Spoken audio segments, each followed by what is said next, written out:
खराडी इथल्या कथित rave party प्रकरणी आता मोठा ट्विस्ट आलाय. कोर्टात घडलेल्या घटनांमुळे पुणे पोलिसांच्या भूमिकेवर काही प्रश्न उपस्थित राहिलेत.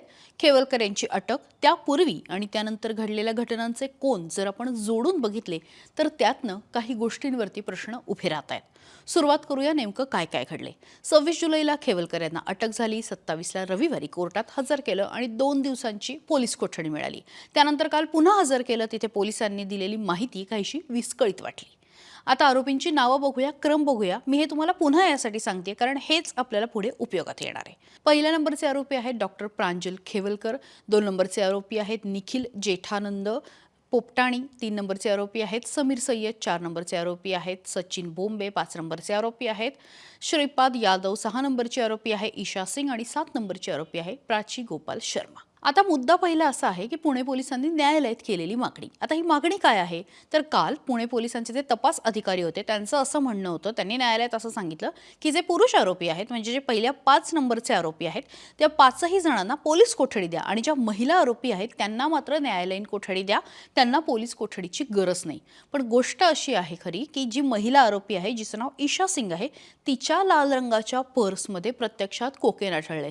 म्हणजे जिच्याकडे आढळलंय तिच्याकडे चौकशी करायची नाही तर इतरांकडे चौकशी करायची असं पोलिसांना का वाटतंय हेच खरं तर कोड आहे. आता दुसरा नंबरचा मुद्दा तो म्हणजे महिलेला प्लांट केलं.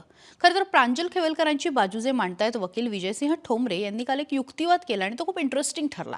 त्यांचं असं म्हणणं होतं की या जर 2 महिला आरोपींकडे अंमली पदार्थ सापडलेले आहेत तर मग खेवलकर यांची पोलीस कोठडी पोलीस मागतायत आणि ज्यांच्याकडे पदार्थ सापडलेत त्यांना मात्र न्यायालयीन कोठडी देत आहेत.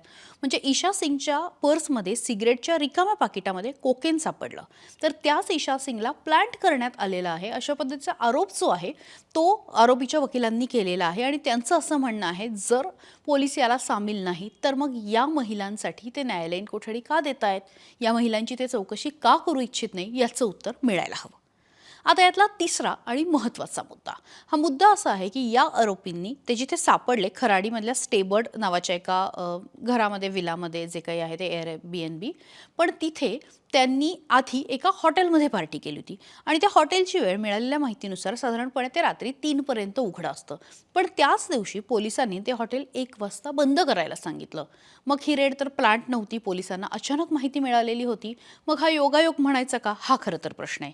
ते जे काही हॉटेल बार लाऊंज जे काही होतं ते लवकर बंद झालं नसतं किंवा बंद केलं नसतं तर संशयित हाऊस पार्टी झाली नसती का आणि त्यासाठी काही विशेष योजना होती का, हा सुद्धा प्रश्न आहे. चौथा मुद्दा